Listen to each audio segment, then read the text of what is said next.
দিশাহারা হয়ে থাকা সবাই কত আর আইব, কত আর ঘুরবো। যদি কারোর কই দূর দূরান্ত থেকে যারা ধরেন দাম সরা থেকে আয়ে তারা যদি কই যে আওয়ার লেগে, তখন তারা কয় না ওইখানে গিয়ে আর কোনো লাভ হয় না। ওইখানে গেলে পুলিশে ধরে নিয়ে সেটা পুলিশ মাঠে বসায় রাখে এবং 6টার পরে আমরা সারে, তখন আমরা ট্রেন পাই না, দূরে যাইতে পারি না বাড়িতে। তাহলে তো আলটিমেটলি আমরা যারা যুবকরা আছি তারাই হেনস্থ হইতেছি। আর আমরা এই যুবক রয়ে গেলাম আগামী দিনে এইসব দুর্যোগ মোকাবেলা এবং ফায়ার সার্ভিসের যে ইমার্জেন্সি ডিপার্টমেন্ট আছে ওইটির লেগে রক্তক্ষরণ করো। আর আগামী দিনে আমরা দেখা যাইতেছে এত কিছু বিনিময়েও আমরা আবার আইতাছি যে আমরা আগামী দিনে একটা আগুনে ঝাঁপায় পড়ার লেগেও আমরা রেডি। আর আমরা ওই আগুনে ঝাঁপায় পড়ুন ভাইবাও আমরা ওই ডিপার্টমেন্টের দপ্তরে আইতাছি, হয়তো সিএম এর বাড়ির সামনে যাইতেছি, নয়তো বা কোনো অফিসারের কাছে দেখা করার লেগে যাইতেছি, হয়তো হেনস্থার শিকার হইতেছি, অন্য কোনো না। তাহলে আমরা এই ছেলেরা যেভাবে যা করতেছি যে এরকম কষ্ট করে সেটা সবসময় দেখা করতেছি শুধু চাকরি করার লেগে তা না। আমরা আগামী দিনে যেই পদক্ষেপ আছে বা আগামী দিনে যে জীবন যুদ্ধ আছে কাউকে বাঁচানোর জন্য, কারোর বাড়িঘর বাঁচানোর জন্য সবটাই আমরা আমাদের মাথাতে আছে। মাথা থাকেও আমরা দূরাদূরি করি, মাথা থাকেও আমরা বারবার সেটা স্যারের লোকে দেখা করতে চাই বা ডেপুটেশন দিই বা ডিরেক্টর স্যারের লোকে দেখা করতে চাই। আজকে জয়েন্ট ডিরেক্টর স্যারের লোকে দেখা করলাম, ওনার বক্তব্য শুনে খুবই আনন্দিত আমরা। উনি আমাদের সঙ্গে একদম কোঅপারেট করেছে খুব সুন্দরভাবে, ওনার মতো মানুষ হয় না, খুব সুন্দরভাবে বলেছে।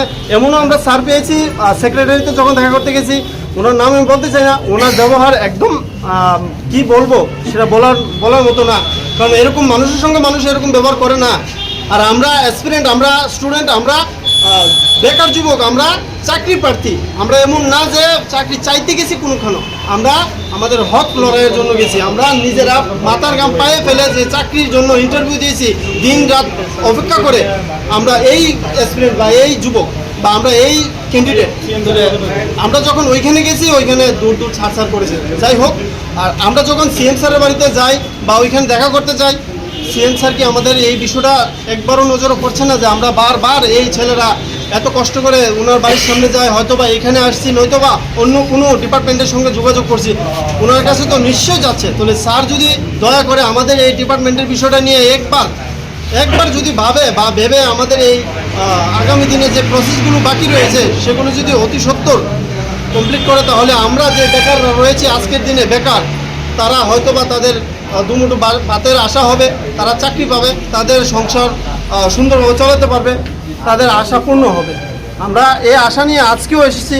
আজকেও আমরা যাব আবার এফআরবিডি চেয়ারম্যানের কাছে, ওনার কাছে আমাদের করজোড়ে অনুরোধ রইল উনি যাতে আমাদের এই প্রসেসটাকে দীর্ঘায়িত না করে যত তাড়াতাড়ি সম্ভব উনি কমপ্লিট করুক। আমাদের রেজাল্ট নয়, আমাদের যে এক্সামের ডেট, ওই ডেটটা পাবলিশ করুক। এবং পাবলিশ করার সঙ্গে সঙ্গে যেহেতু সামনে আগামী কিছুদিন পরে আমাদের দুর্গা উৎসব আসছে, তাহলে ওই সময়ে একটা খুশির উৎসবের সঙ্গে আমাদের এই ফায়ার সার্ভিসের যেই হলুদ খামের যেই চাকরির অফারটা রয়েছে সবার মধ্যে ডিস্ট্রিবিউট করে দেখ, আমরা এই আশা করছি।